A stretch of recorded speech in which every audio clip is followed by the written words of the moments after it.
Bismillahirrahmanirrahim. Bismillahirrahmanirrahim. Assalamualaikum warahmatullahi wabarakatuh. Alhamdulillahi rabbil alamin wa afdalus salati wa atammu taslim ala sayyidina Muhammadin asyrafil anbiya'i wal mursalin wa ala alihi wa sahbihi ajma'in. Subhanaka la ilma lana illa ma 'allamtana innaka antal alimul hakim. Wa la hawla wa la quwwata illa billahil aliyyil 'azim. Rabbi syrah li sadri wa yassir li amri wahlul 'uqdatam min lisani yafqahu qawli.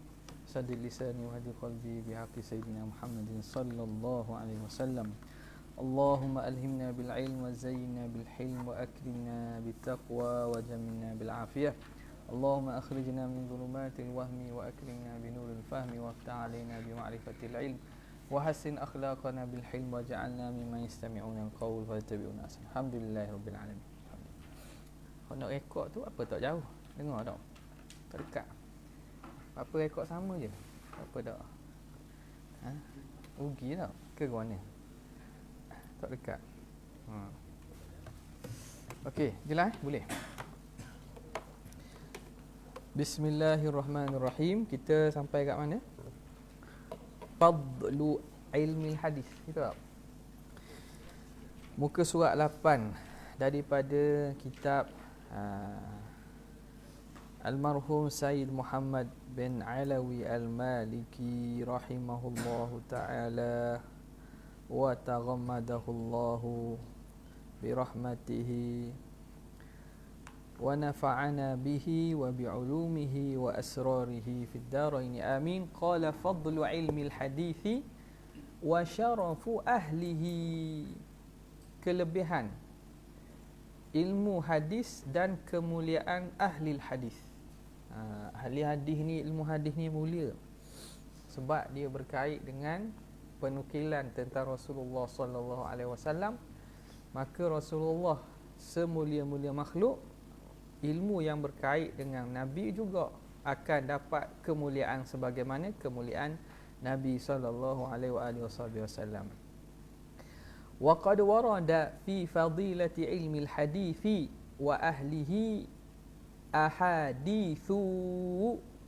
Jadi apa ahadithu?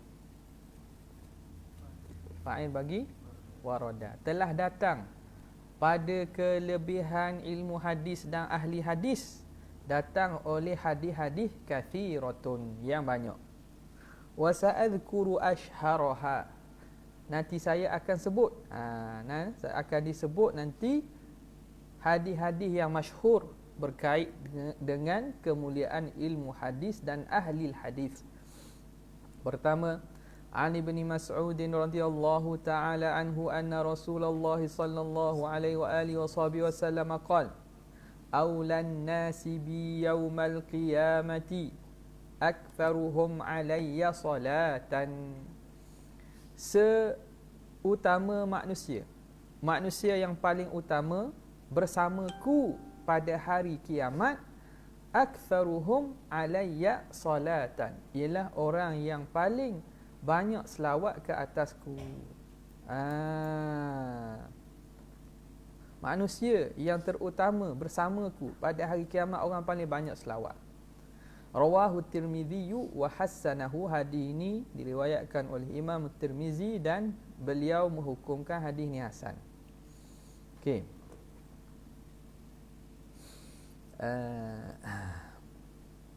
Tengok dia kata, wa hadhihi,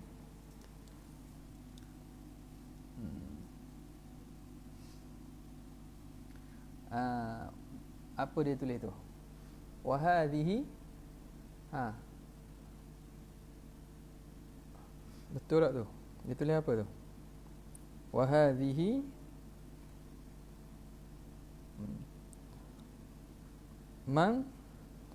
manqabatun syarifatun.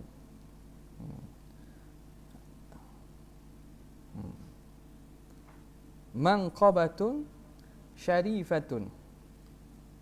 Manqabah jamak dia manaqib, iaitu al-fi'lul karim.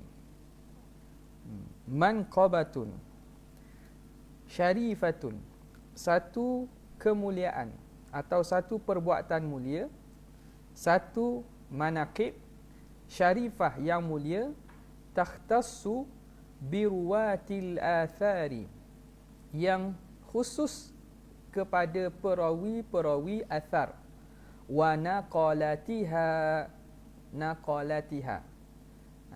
tu jamak tu. Naqalah ialah orang yang menukilkan, mereka yang menukilkan, samalah meriwayatkan hadis. Li'annahu la yu'rafu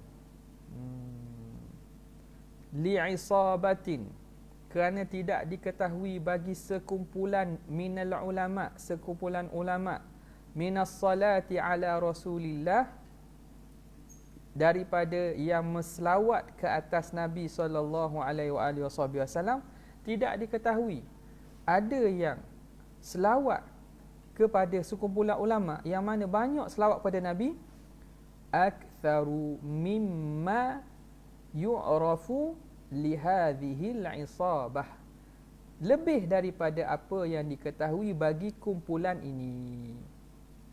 La yu'rafu, aktsaru jadi naib fa'il dia, tidak diketahui kumpulan ulama ini yang lebih banyak berselawat ke atas Nabi lebih daripada apa yang diketahui daripada kumpulan ulama hadis. Faham tak? Okay, sebab sekarang ni hadis tadi cerita tentang orang yang paling rapat dengan Nabi ialah orang paling banyak selawat. Orang yang paling banyak selawat. Apa kaitan kelebihan ahli hadis dengan hadis yang dibawa ni? Hadis yang dibawa, Nabi kata orang yang paling dekat dengan Nabi ialah orang yang paling banyak selawat. Tak ada sebut pun ahli hadis, tak ada sebut pun perawi-perawi hadis.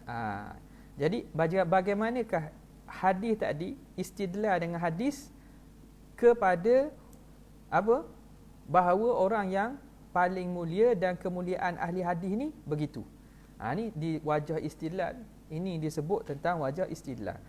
Kata Syekh Almarhum, kata dia, tidak diketahui kumpulan ulama. Ulama ni ramai. Ada ulama hadis, ada ulama fiqh, ada ulama usuluddin, ada ulama tafsir, ada ulama macam-macam lah.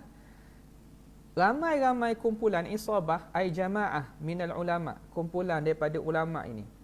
Siapa yang paling banyak berselawat?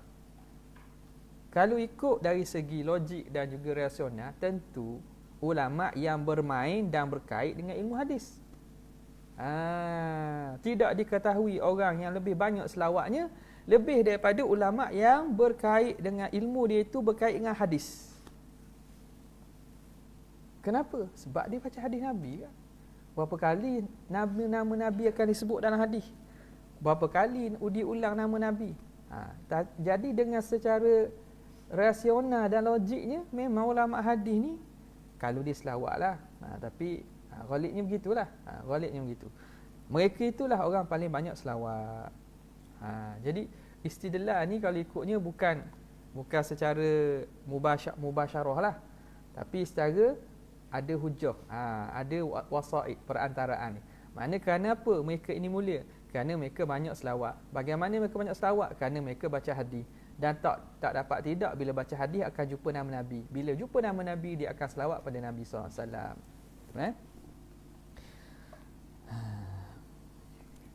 Kemudian mereka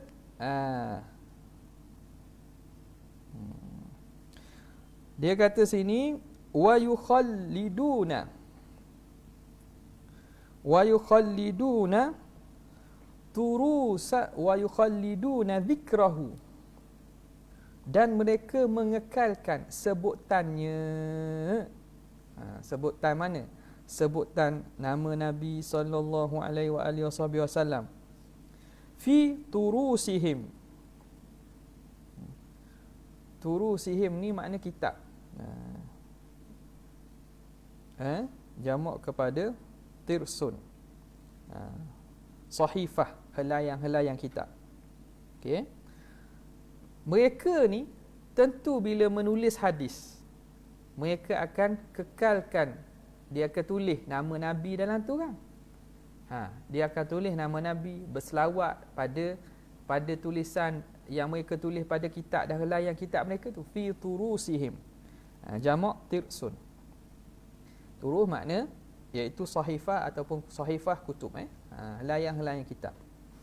Wa yusallimuna alaihi, dan mereka juga akan memberi salam ke atas Nabi fi mu'zamil awqati, pada kebanyakan masa, fi majalisi mudhakaratihim wa durusihim, pada majlis-majlis muzakarah mereka dan pengajian mereka.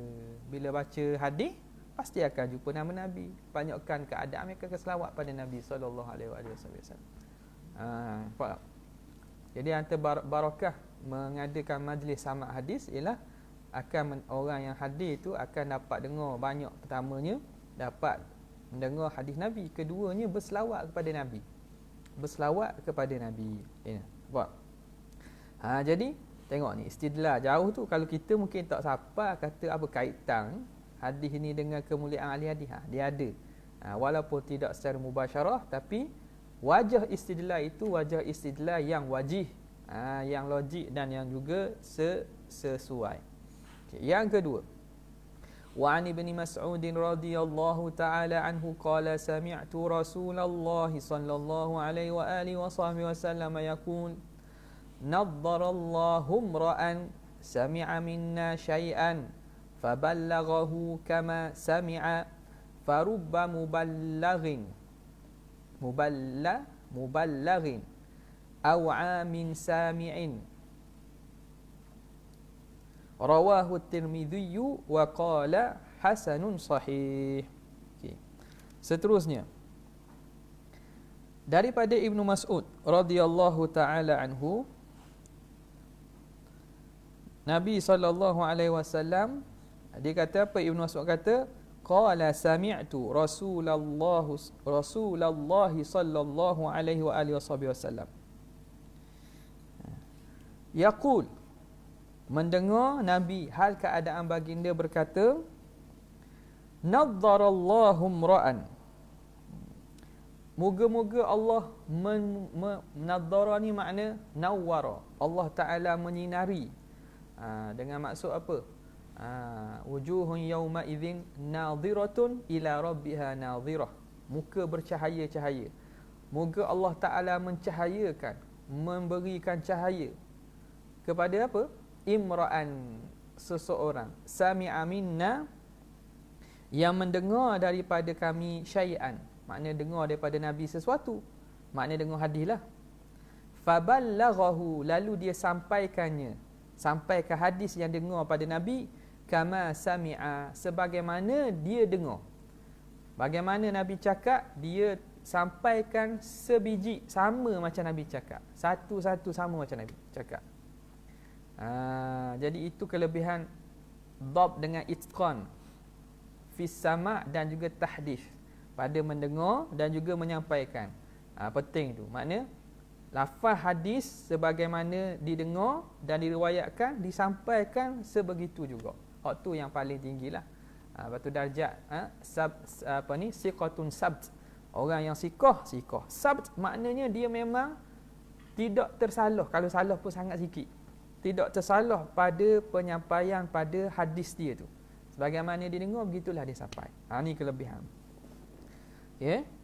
Jadi kalau boleh kita kena cermatlah bab ni. Sekarang ni jadi masalahnya Quran pun. Sebagaimana Quran sebut, lebih kurang. Sebagaimana ayat Quran lebih kurang.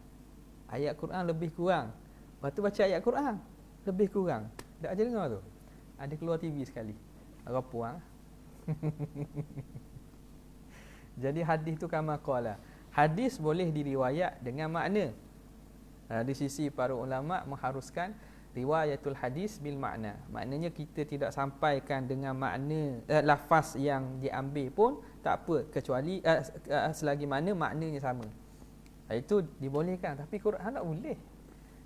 Ni ada sebagaimana macam Quran, makna lebih kurang macam Quran sebutlah. Jadi Quran tak boleh. Huruf tak ada, perkataan tak ada. Kalau dia salah lain, kalau dia baca Quran salah tu amal je, biasa je. Tersilap, tersalah tu, itu biasalah. Tapi boleh awal-awal tu mana dia kata lebih kurang sebagaimana ayat Quran. Nampak tak? Kalau dia baca ayat Quran tu betul, tu tak apalah. Tapi makna ayat Quran tu boleh main lebih kurang juga. Tak boleh Okey. Jadi di sini Allah Ta'ala mencerahkan muka orang yang mendengar daripadaku sesuatu lalu disampaikan sebagaimana dia dengar. Farubba muballighin. Boleh jadi orang yang muballigh, yang disampaikan kepadanya, aw'a, lebih ingat, lebih mengingati, minas sami'i, daripada orang yang mendengar. Nampak tak? Wa'i, lebih ingat. Dan ada dalam riwayat kata apa faqih la nadharallahu imra'an sami'a maqalati fawa'aha fa'addaha kama sami'aha fa rubba hamili fiqhin ila man huwa afqahu minhu. Boleh jadi orang yang bawa ilmu itu kepada orang yang lebih faqih daripadanya. Maknanya ini menceritakan kelebihan orang yang menyampaikan hadis, meriwayatkan hadis, menukilkan hadis. Macam mana? Dia sampaikan apa Nabi dengar, kemudian dia sampai kepada orang lain. Orang tu panggil muballigh, orang yang menerima hadis daripada sahabat ni. Boleh jadi orang terima hadis tu lebih ingat dan lebih faham daripada sahabat. Ada. Nampak tak? Jadi datang selepas daripada zaman sahabat, tabi'in, yang boleh jadi faqih lebih daripada para sahabat. Ilmu, dari segi ilmu itulah, tapi kelebihan suhbah tak boleh lawan. Sahabat memang tak boleh lawan kelebihan dia. Tapi kefaqihan tu disebut sendiri.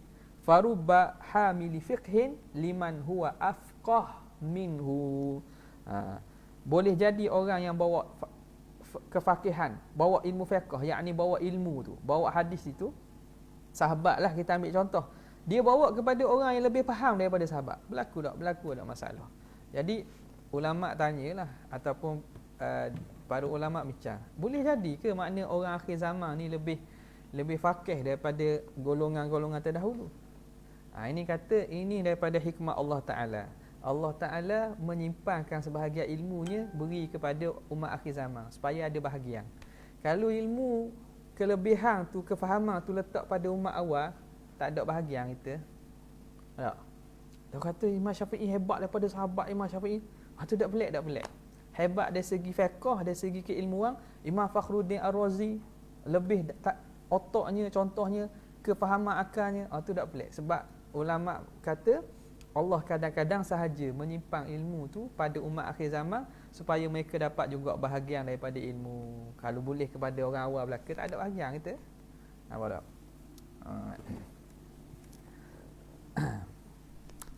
Okey.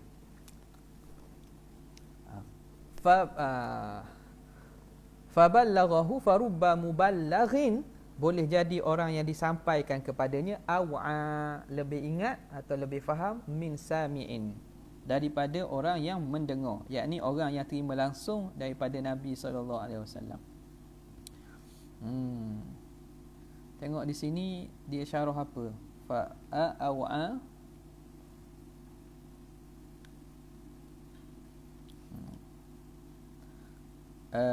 aw'a dia juga terjemahkan dengan afqah dengan afham. Afqah dan juga afham, lebih faham, lebih faqih. Okey.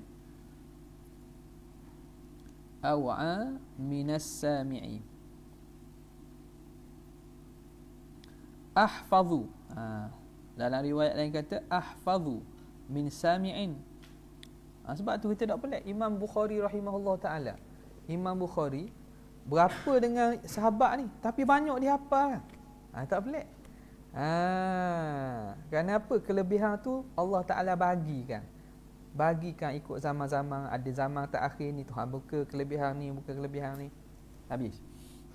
Rawahu Tirmidzi wa qala hasanun sahih wa hakadha khassahumun nabiyyu sallallahu alaihi wa alihi wasallam. Dan demikianlah mengkhususkan mereka itu oleh Nabi. Nabi khususkan bidu'ain. Nabi khususkan dengan doa. Tuhan kata Tuhan cerahkan muka. Tuhan cerahkan muka. Dan kalau ikutnya kalau kita kata dari segi faham zahir pada hadisnya, kebanyakan begitu. Ulama-ulama hadis, Syekh Abdullah Sirajuddin, Syekh Badruddin Hasani, ulama-ulama hadis ni yang betul ahli hadis lah. Tak, betul ahli hadis. Syekh apa nama ni, Mustafa Nadawi ada lagi. Muka dia cerah walaupun orang bukan orang putih. Muka dia cerah, ada cahaya pada wajah mereka. Jadi doa Nabi itu bukan dari segi maknawi sahaja, bahkan hissi pun kadang betul. Cerah mukanya. Ahli hadis betul lah. Ahli hadis yang mana mereka mengambil daripada guru mereka sampai pada Nabi SAW. Nampak tak? Cerah. Muka mereka itu cerah. Okey. Kita tak nafikan makna nadhara ni juga, makna Allah Ta'ala angkatkan darjat, Allah Ta'ala beri kebaikan kepadanya. Tapi dari segi faham zahir pun, kalau tengok kepada ulama-ulama hadis yang sempat pada zaman-zaman sebelum ni, tengok pada muka mereka, maknanya memang ada cahaya pada muka para ulama hadis. Okey. Wa hakadha khassahumun Nabi sallallahu alaihi wasallam bi du'ain. Nabi khususkan mereka dengan doa. Lam yusyrik fihi ahadan minal ummah, yang tidak menyekutui pada doa itu, Nabi tidak sekutukan seorang pun daripada umat. Nabi kata khusus, nadharallahu ra'an sami'a maqalati. Nampak tak? Qala sallallahu alaihi wa alihi wasallam, yahmilu hadzal ilma min kulli khalafin uduluhu yanfuna anhu tahrifal ghalin wa intihala al mubtilin wa ta'wila al jahilin. Tak barislah sikit. Cetakan baru tak ada? Cetakan baru tak ada baris? Ada? Ada baris semua? Kalau anda salah, kabur. Kalau kabur, jangan takut. Apa? Okey. Qala sallallahu alaihi wasallam, yahmilu hadzal ilma, akan menanggung ilmu ini. Ilmu ini akan dibawa dan ditanggung min kulli khalafin, daripada setiap yang khalaf, yang mendatangi. Khalaf ni makna setiap yang menggantikan. Jadi Nabi, kita kata gedung ilmu. Nabi, pada diri Nabi tu ilmu. Dibawa ilmu yang daripada Nabi oleh siapa? Oleh khalaf yang mengganti Nabi, pada sahabat. Dibawa ilmu sahabat dia oleh khalaf yang mengganti dia. Siapa dia? Pada tabi'in. Begitulah. Jadi ilmu ini akan dibawa min kulli khalafin. Siapa? Uduluhu, orang yang adil. Sebab itu ilmu yang sebenar tu nak dapat, mesti dapat daripada orang yang adil. Orang yang tak adil, dia tidak adil pada diri je dengan Tuhan. Macam mana kita nak percaya ke dia tentang ilmu yang dibawa daripada orang dahulu? Sebab tu inna hadza amrun dinun falyanzur amman ta'khudhu dinakum. Sesungguhnya perkara ini ialah ilmu ini, ataupun perkara benda ini benda agama. Maka tengok siapa kita ambil ilmu, orang tu macam mana. Jadi uduluhu, fa'il bagi yahmilu, akan menanggung ilmu ini. Uduluhu, orang yang adil, min kulli khalafin. Yanfuna anhu, mereka akan menghilangkan, menafikan, menghilangkan. Anhu tahrifal ghalin, akan tahrif, penyelewengan. Al-ghalin, orang yang melampau. Wantihala al-mubtilin, dan juga dakwaan-dakwaan orang-orang yang sesat. Okey, dakwaan orang-orang sesat. Wa ta'wila al-jahilin, dan takwilan orang-orang jahil. Takwilan orang-orang jahil. Makna takwilan ni makna kata cakap-cakap kosong, ataupun pandangan-pandangan orang yang jahil lah. Takwilan orang-orang jahil. Okey. Jadi orang adil ni tugas ni apa? dia akan menghilangkan daripada agama itu penyelewengan yang dibuat oleh orang-orang pelampau ataupun pendustaan yang dibuat oleh orang-orang yang batil dan juga takwilan-takwilan jahil. Itu tugas dia. Jadi penting tugas hadis ni, ulama hadis ni untuk menjaga kesucian agama Islam daripada dikotori oleh perkara yang bukan daripada agama. Rawahul Baihaqi fil Madkhal. Imam Baihaqi meriwayatkannya dalam Al-Madkhal, wa dzakara al-Qastalani annahu yasiru bi turuqihi hasanan. Imam Al-Qastalani kata apa? Hadis ini dengan turuknya, dengan sebab jalan hadis ini, sanad hadis ini, riwayat hadis ini banyak, yasiru hasanan, naik darjat menjadi hasan. Naik menjadi jadi hasan. Okey. Wa fi hadzal hadithi bayanu adalati ahli hadis. Dan pada ini hadis penerangan tentang keadilan ahli hadis. Bahawa ahli hadis ni orang yang dianggap sebagai orang yang adil, udul. Habis. Ta'arifu.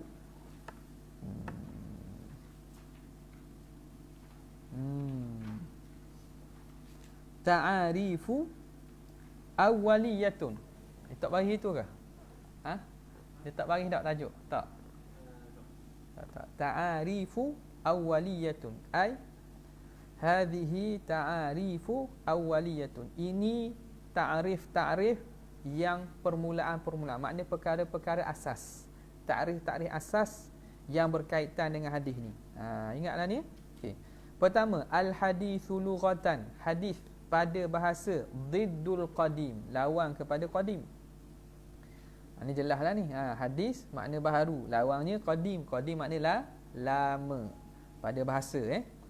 Wastilahan ma udhifa ila nabi sallallahu alaihi wa alihi wasallam min qaulin aw fi'lin aw taqririn. Perkara yang disandarkan kepada Nabi SAW daripada perkataan ataupun perbuatan, atau takririn ataupun takrir Nabi. Takrir Nabi, pengakuan Nabi, Nabi akui dengan diam Nabi. Au ila sahabiyyi, ataupun yang disandarkan kepada sahabi, awit tabi'i, ataupun disandarkan kepada tabi'i. Jadi yang sandar pada sahabi kita panggil hadis mauquf. Yang disandar kepada tabi'in dipanggil hadis mursal. Taqau tabi'in. Okay. As-sunnah pula. Apa itu as-sunnah? Lughatan at-tariqah. Sanana alladhina min qablikum ay sanna ay tarraqa tariqan. Dia menjalani satu jalan. As-sunnah lughatan at-tariqah. Maksudnya tariqah, jalan. Wastilahan ma udhifa ila nabi sallallahu alaihi wa alihi wasallam min qaulin aw fi'lin aw takririn aw ila sahabiyyi aw ila tabi'i. Sama ke tak? Sama. Fahiya ala hadza muradifatun lil hadis. Maka ini, atas ta'rif ini, sunnah itu menyamai bagi hadis bil ma'nal mutaqaddimi, dengan makna yang telah terdahulu. Waqila. Jadi kalau atas ni sunnah dengan hadis makna sama je lah. Waqila, satu pandangan kata apa? Al hadithu khassun biqaulihi wa fi'lihi. Hadis ini khusus pada perkataan dan perbuatan Nabi SAW. Was sunnatu ammah. Sunnah pula umum lagi. Jadi hadis ni khusus perbuatan dan perkataan Nabi saja. Adapun sunnah itu lebih umum. Al-khabaru lughatan. Khabar pula pada bahasa diddul insya'. Lawan kepada insya'. Dalam mubalaghah kan. Khabar. Khabar makna berita. Lawannya insya'. Insya' ni bukan bentuk pemberitahuan. Suruh berita, cerita. Ayat penyata bukan ayat penyata, gitulah. Khabar ni ayat penyata. Kalau ayat penyata, cerita, khabar. Lawannya bukan khabar. Kalau bukan khabar tu suruh, larang. Wastilahan, pada istilah pula, ada berapa maksud. Yang pertama, qila muradifun lil hadith. Pandangan pertama kata khabar tu sama dengan hadis. Yang kedua, waqila huwa ma ja'an ghairin nabi sallallahu alaihi wasallam, iaitu yang datang daripada selain Nabi sallallahu alaihi wasallam. Wal hadithu ma ja'anhu, hadis pula yang datang daripada Nabi. Wa min thamma, dari kerana itu, wa min thamma qila liman yashtaghilu bil hadis, kita kata kepada orang yang terlibat. Yashtaghilu ni makna yang terlibat dengan hadis. Yang kerja dengan hadis ni, kerjaan dia punya kepakaran dia ataupun yang berkait dengan hadis ni, orang panggil apa? Muhaddithun. Kita panggil muhaddith.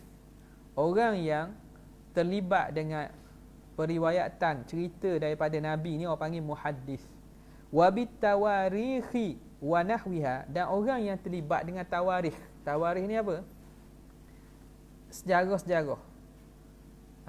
Tawarikh ni makna peristiwa-peristiwa dan sejarah-sejarah. Wa nahwiha, dan seumpamanya. Sirah dan juga sejarah, orang panggil akhbari. Akhbari. Khabar tu lah, akhbari. Betul tulis tu, akhbari ke ikhbar? Dah bagi kau. Dah. Mana? Dekat hadis. Oh, kat hadis je. Akhbari. Akhbari ni orang yang menceritakan, ahli sejarah lah, ahli sejarah, ahli tawarikh. Yang ketiga,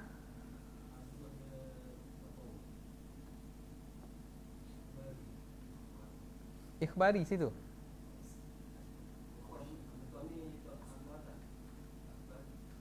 Kau tu tak bawah. Dia bukan masdar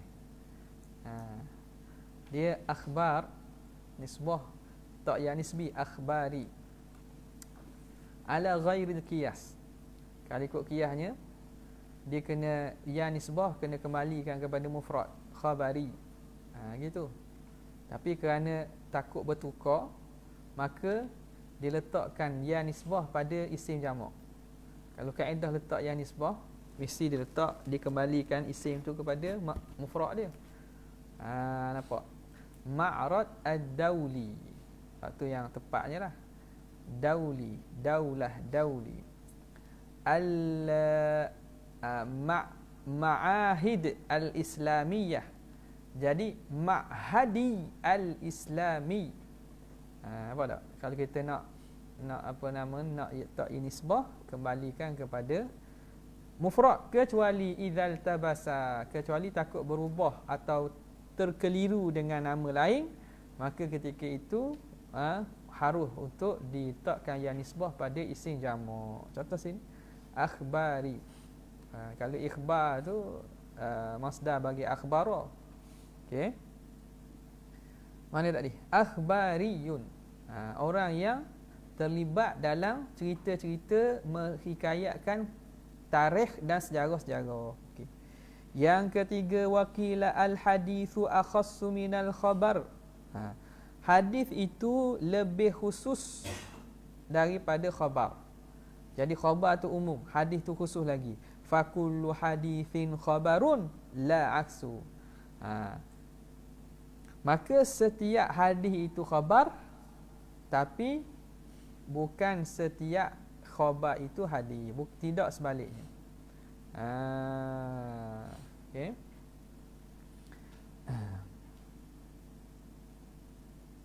Jadi hadis itu khusus, khabar tu umum. Khabar ni umum, hadis itu khusus. Bila hadis memang khabar, tapi bukan semua khabar hadis. Okey. Sini dia tak tarjih, tak ada tarjih situ.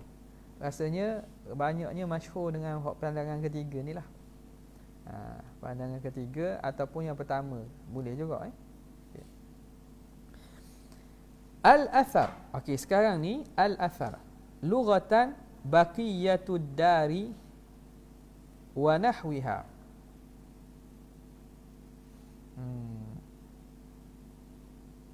Baqiyatud dari wa nahwiha. Peninggalan rumah. peninggalan rumah dan seumpamanya. Mana? Rumah tu utuh, tinggal tapak rumah. Tapak peninggalan. Itu maksud. Tapak peninggalan rumah dan seumpamanya. Dipanggil athar. Asalnya. Athar. Athari. Contohnya benda-benda peninggalan. Zaman dulu kan, athari. Ini kesan peninggalan. Rumah utuh dah. Ada tapak rumah, ada tapak bangunan, ada tapak bersejarah. Tapak bersejarah tu kita panggil athar. Peninggalan bagi dar, rumah dan seumpamanya. Kota ke, apa ke. Dipanggil athar, kesan.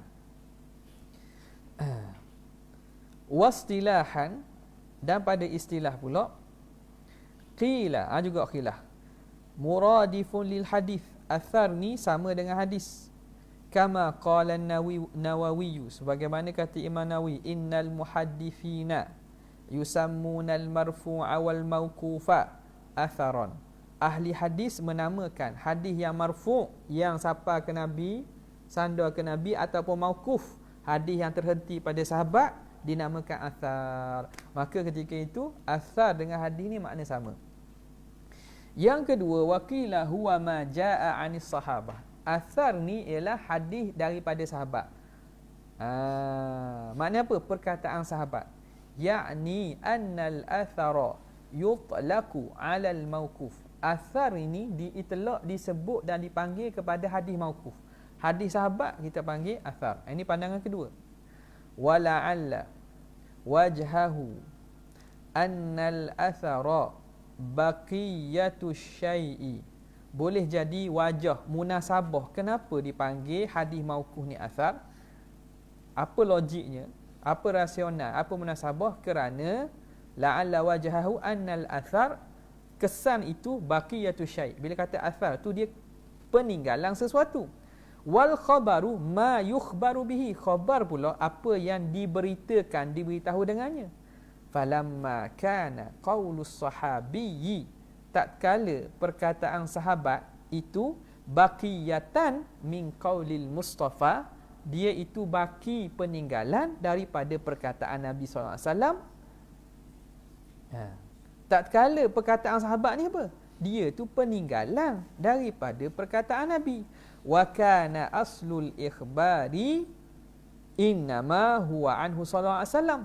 Dan adalah asal al-akhbar tak? Kana aslul akhbar tak? Kana aslul akhbari adalah asal khabar-khabar itu innama huwa anhu, hanya senya daripada Nabi. Itu khabar betul. Khabar tu daripada Nabi. Jadi perkataan sahabat ni dia seakan-akan peninggalan daripada perkataan Nabi. Bila begitu, falamma jawabnya. Jawab lama, falamma nasaba, maka munasabah ayyusamma qaulus sahabi atharan. Munasabah dipanggil perkataan sahabat tu athar. Kerana apa? Kerana perkataan sahabat tu ambil pada Nabi, peninggalan Nabi. Sebab tu dipanggil perkataan sahabat itu athar. Okay.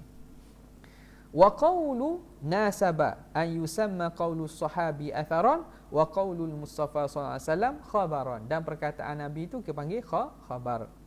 Wa bihadza, dan dengan ini zahara anna sunnata wal haditha wal khabara wal athara. Maka zahirlah bahawa lafaz sunnah, lafaz hadis, tanda baris tak? Baris tanda tak? Suruh baca. Baca balik. Apa tak ada baris? Tanda. Anna sunnata wal haditha wal khabara wal athara. Pak ni. Alfazun mutaradifatun. Lafaz-lafaz yang mutaradif, yang makna sama. Limaknan wahid, maknanya satu. Taraduf. Lafaz berbeza, makna satu. Apa dia? Wa huwa ma udhifa ila Nabi sallallahu alaihi wasallam, iaitu yang disandar kepada Nabi sallallahu alaihi wasallam min qaulin au fi'lin au taqririn au sifatin, ataupun sifat. Nampak sini dia tak sifat tak? Sebelum ni tak letak sifat. Jadi ingatlah. Jadi atas makna hadis yang makna umum, kerana hadis di sisi fuqaha dia tidak masuk sifat. Hadis di sisi fuqaha hanya qaul, fi'il dan takrir. Kerana hukum dapat ambil daripada tiga ni lah.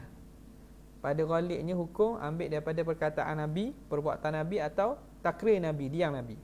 Ataupun hadis di sisi muhaddisin dengan makna umum ditambah au sifah. Sifah khalqiyah atau khuluqiyah. Ya. Okey, au ila sahabi au tabi'in, ataupun disandar kepada sahabat ataupun tabi'in. Wa qara'inur riwayati 'anir rasul sallallahu alaihi wasallam, dan qarinah periwayatan daripada Nabi, was sahabati ataupun sahabat, wat tabi'ina dan para tabi'in, tu'ayyinu, qarinah itulah yang mentakyinkan, yang menentukan, wa tuhaddidu dan menghadkan, mengkhususkan mafhum hadhil mustalahati, mafhum mustalah ini. Okey. Pak ini pada asas makna sama. Tapi apa yang menentukan bahawa ini perkataan Nabi ke, perkataan sahabat ke, perkataan tabi'in? Qarinah. Ada bukti-bukti, dalil-dalil daripada siyak periwayatan itu menyatakan ini perkataan Nabi ke, perkataan sahabat ke, atau perkataan tabi'i. Nampak? Dari segi asasnya boleh kita kata makna itu sama. Okey. Kemudian istilah seterusnya, al-hadithul qudsi. Hadis qudsi. Nisbatun ilal qudsi. Nisbah kepada Quds. Al-Quds makna suci. Wal qudsu huwa at-taharatu wat tanzih, iaitu suci dan bersih. Wa yutlaqu alaihi al-hadithu al-ilahiyyu, dan diitlaqkan atasnya, atas hadis kursi kita panggil hadis ilahi juga. Orang panggil juga, tapi jarang kita dengar tak. Al-hadis al-ilahi. Nisbatan lil ilah, nisbah kepada ilah, ilahi tu.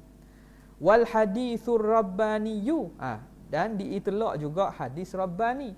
Nisbatan lirrabbi jalla wa ala, nisbah kepada Tuhan yang maha agung, maha tinggi. Okey.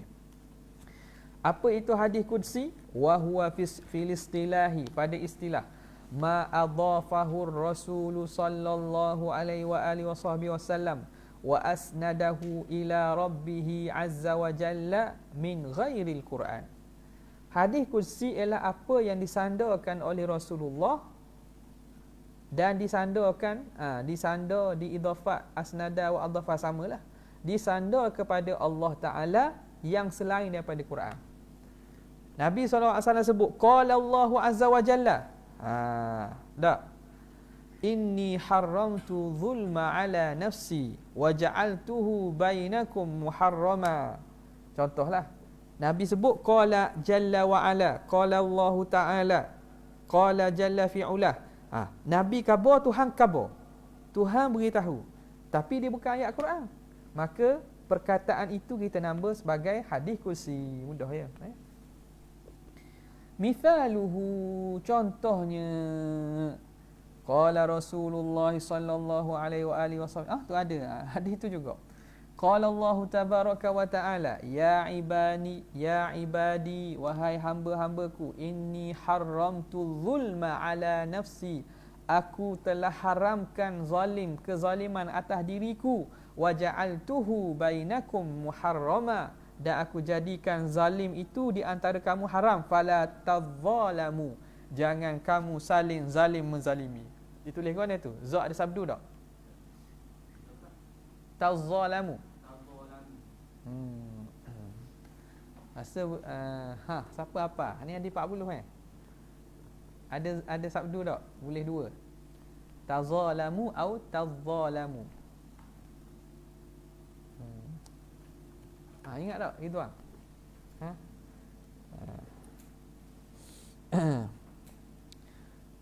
Mana tadi? Wajah muharrama fala tadzal. Anak ingatnya kita check lah, kita check. Okey. Tu dikata tazalamu gitu aja.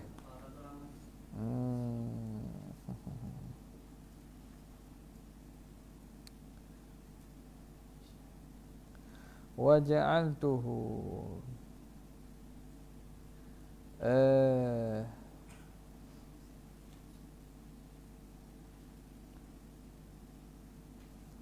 dhabit kan ni? Lain dhabit kan tu? Tazalamu. Sini pun dia kata tazalamu. Tazalamu.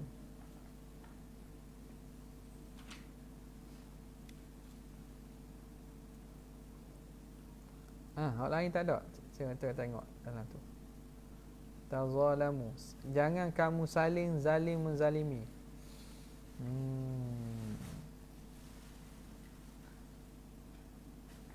Ana rasa macam ada ingat boleh baca tazalamu je. Tazalamu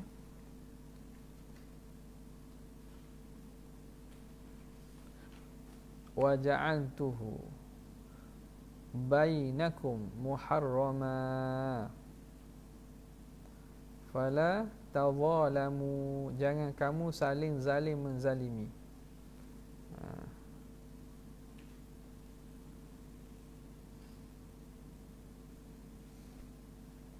Okey. Boleh? Betul. Boleh dua. Fala tazalamu bi tasydididh dha wa bi takhfifiha.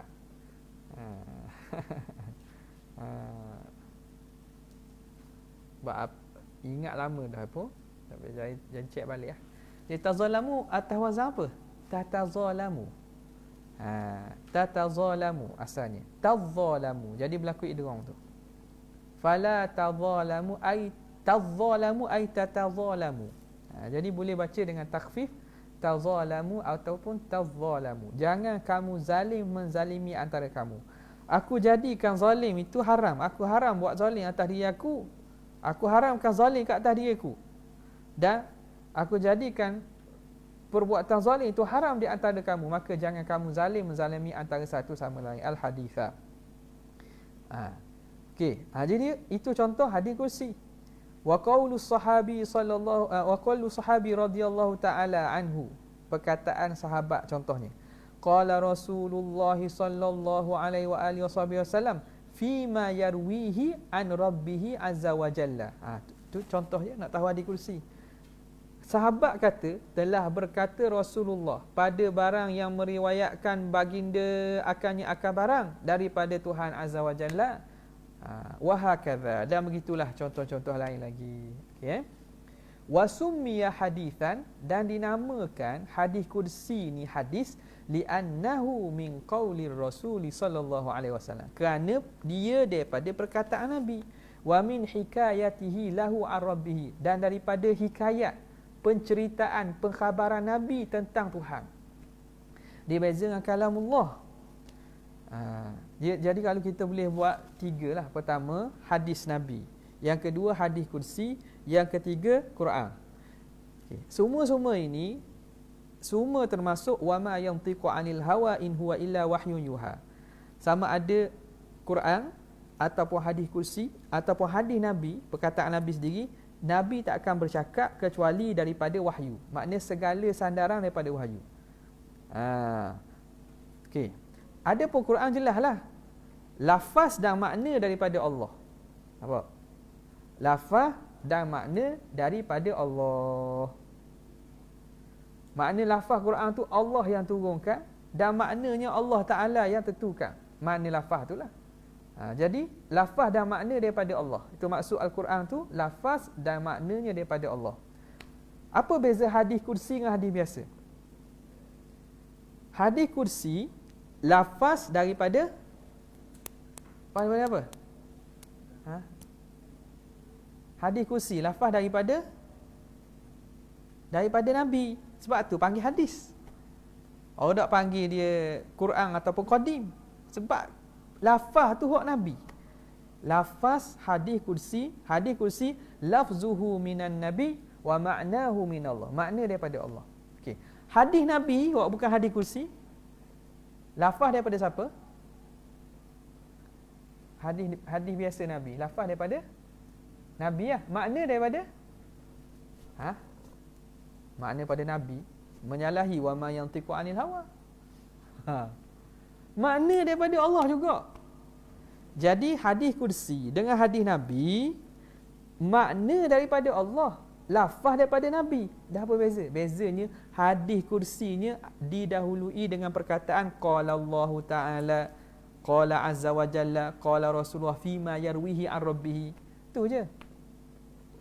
Dari segi lafaz daripada Nabi belaka, sama ada hadis kursi atau hadis biasa, lafaz Nabi. Makna daripada Nabi juga.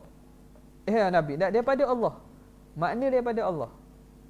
Cumanya hadis kursi Nabi sebut bahawa Tuhan berkata. Allah menceritakan. Hadis kursi bezanya dengan hadis biasa bahawa datang pada riwayat itu qala Allah Taala, qala azza wa jalla. Tu. Adapun kedua-duanya, makna hadis kursi daripada Allah, makna hadis biasa pun daripada Allah Taala juga. Boleh mana tadi? Dan maka dinamakan hadis kerana dia perkataan Nabi, hikayat Nabi daripada Tuhan, maka Rasulullah ini makhluk baharu, maka dinamakan hadis. Wa summiya qudsiyan, dinamakan kursi pula li'annahu asnada ila rabbi, kerana Nabi sandarkan. Ataupun usnida boleh, kalau asnada Nabi sandarkan kepada Rabb azza wa jalla, kepada Tuhan. Min haitsu innahu al-mutakall. Innahu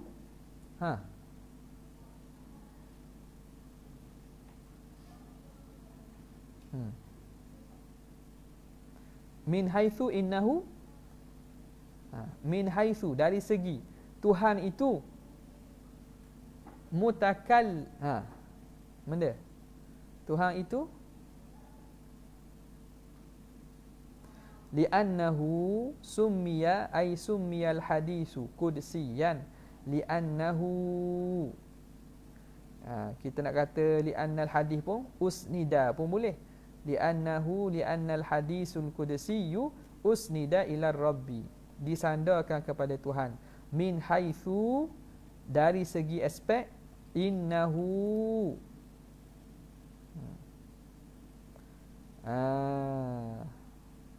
Innahu ditulis apa?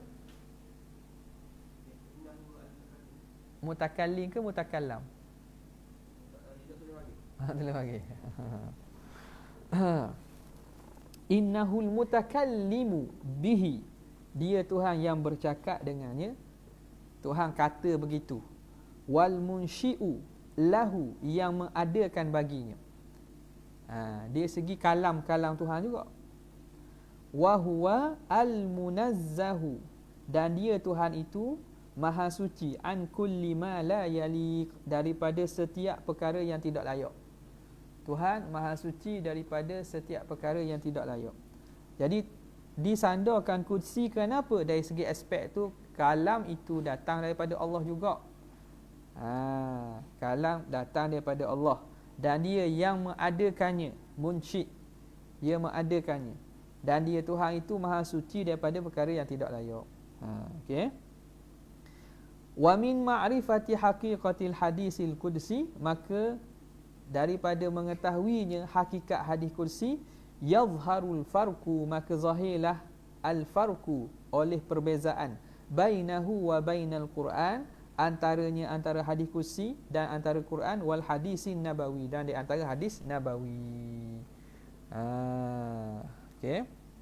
Al-farqu bainal hadisil qudsi wal Quran, beza antara hadis kursi dengan Quran. Wallahu taala ala wa alam. Mudah je ni. Lagi?